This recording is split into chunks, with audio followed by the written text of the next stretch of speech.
Grazie. Allora, rapidamente a noi, questione euro, si diceva che entro 10 giorni, dopo una settimana fa, se non succede qualche cosa, l'euro crolla. Come siamo messi?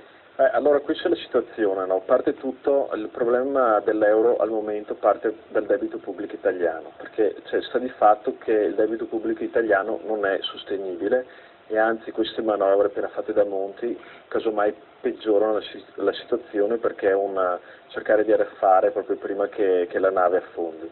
Partendo dal fatto che dell'insostenibilità del debito italiano, le cose sono due: o c'è un default parziale, cioè chi ha i titoli di Stato italiano non verrà ripagato al 100%, ma a una percentuale di meno 90-80%, cioè un default vuol dire non sono in grado di ripagare chi mi ha imprestato soldi per riempire quel debito. Oppure l'alternativa è la politica monetaria, quindi l'euro, la Banca Centrale Europea, che alla fine, parole povere, stampa soldi per ripagare questi creditori, cioè quindi c'è un debito italiano, c'è un creditore, noi vi ripaghiamo in euro che stampiamo in tipografia, lo sta facendo molto semplice. Il problema è che la politica monetaria non è fatta dall'Italia ma dall'Europa, quindi ci sono gli altri europei che dicono: ma perché io devo pagare, salutando la mia moneta, per pagare il debito pubblico di questa gente che ha speso in maniera irresponsabile per 30-40 anni.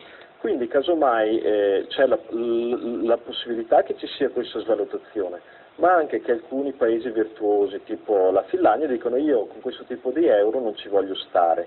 Ed è lì che è saltata fuori appunto la possibilità che ci siano 2 euro, oppure l'euro per la zona mediterranea di Italia, Grecia e Spagna, e un nuovo marco per le zone tipo Finlandia, Germania, Austria e Slovenia.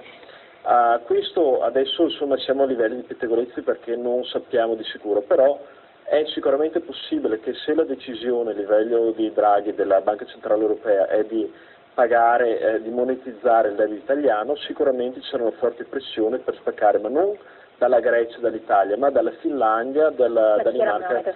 Esatto. Quindi in questi giorni anche noi abbiamo ricevuto, siccome abbiamo fatto l'iniziativa, la spedizione in Slovenia dei risparmiatori che andavano a aprire il conto in banca a Capodistria oppure a Klagenfurt.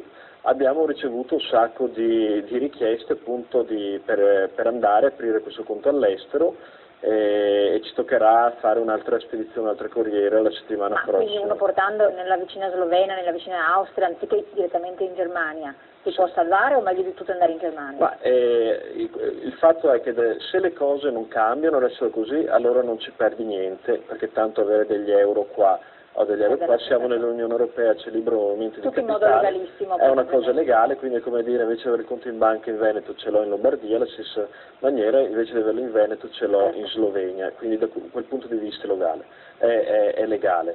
Però appunto nel caso, dato che c'è un rischio paese molto elevato, questo non lo dico io, basta guardare lo spread è praticamente un'indicazione che c'è il rischio che l'Italia, in questo caso la Germania, non faranno parte della stessa area monetaria, e quello è la traduzione dello spread. Ma quindi la Slovenia non è la Germania? No, però è dal punto di vista bancario è un satellite dell'Austria, e si sa che l'Austria e la Germania dal punto di vista monetario, se ci sarà una divisione, saranno dalla stessa parte, anche perché lo spread fra Austria e Germania è praticamente zero, quindi da quel punto di vista lì faranno parte dello stesso blocco. In uno scenario post-euro dobbiamo guardare quali sono i paesi più virtuosi. La Slovenia ha un debito pubblico che è sotto il 20%, e quindi siamo sicuri che ci sarà una politica monetaria molto forte, quindi ci sarà una moneta che non si svaluterà, e un sistema bancario, invece nell'ipotesi che non succederà nulla, comunque conviene, perché hai costi bancari irrisori, puoi aprire un conto in banca a costo zero, non c'hai bolli, non c'è tutte queste tasse che ti fregano comunque 50 euro all'anno, puoi gestire tutto con l'online banking, c'hai un bancomat, quindi tutto molto più semplice. Esatto. Purtroppo il tempo a disposizione è finito. Io vi rinvito, magari anche faremo una prima serata il martedì, quando ci sono gli approfondimenti, per parlare di questi temi, anche di Equitalia, perché so che ci teneva in modo particolare, ed è un argomento molto scottante, perché poi ovviamente riguarda non solo gli imprenditori ma poi tantissimi cittadini, anche la nostra telespettatrice ne ha accennato, c'ha perfettamente ragione.